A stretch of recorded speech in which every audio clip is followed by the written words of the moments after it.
So you grew up in Samaria, right? Let me tell you about Samaria. I lived there back in high school. I know, right?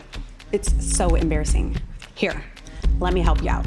This map is going to be your guide to living around Israel. Now, where you live is crucial because you got everybody there.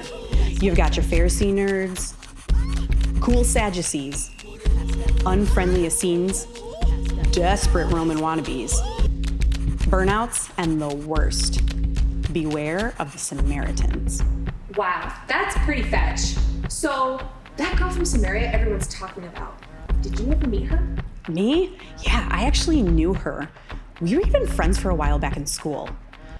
That's back when I was dating my boyfriend Kyle, who was totally gorgeous, but then he moved back to Indiana.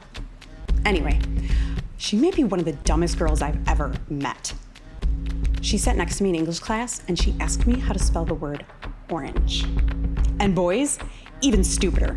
This one guy even got her to join the mathletes, and she doesn't even like math. It's like she always had to have a boyfriend or something, you know? And it didn't even matter how they treated her. It was like she needed a guy to validate her. And of course, they never respected her. Like, who's gonna respect somebody who doesn't respect themselves, you know? I went off to college, she stuck around. Total townie. Pretty sad story, actually. I heard she got married like 5 times or something. Did she ever have any kids? I don't think so. I don't think she could. My best friend's sister's boyfriend's brother's girlfriend heard from this guy who knows this girl, who said that her husbands kept dropping her because she couldn't give them a son. Like total Henry VIII style stuff, you know? And here she is getting this reputation, and it's like not even her fault. But you know how it goes. Once you get a reputation and it starts to take root, it's the only way people think about you. So fetch.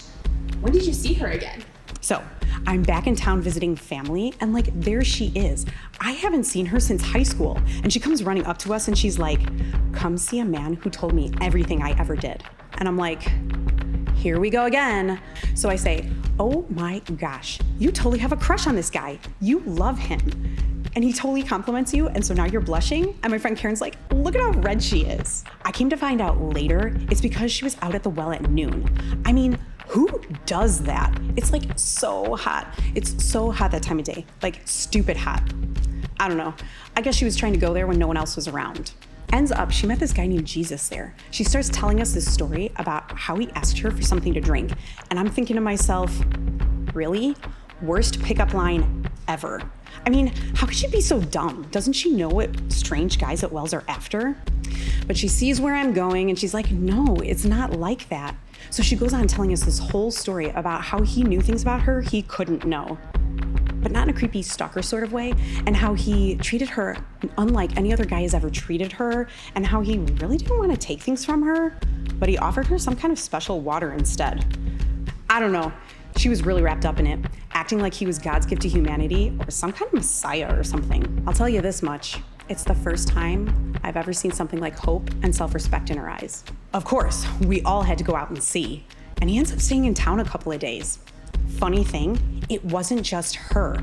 A lot of people who met him started saying similar things. Wow, this whole thing sounds pretty fetch. Stop trying to make fetch happen. It's not gonna happen.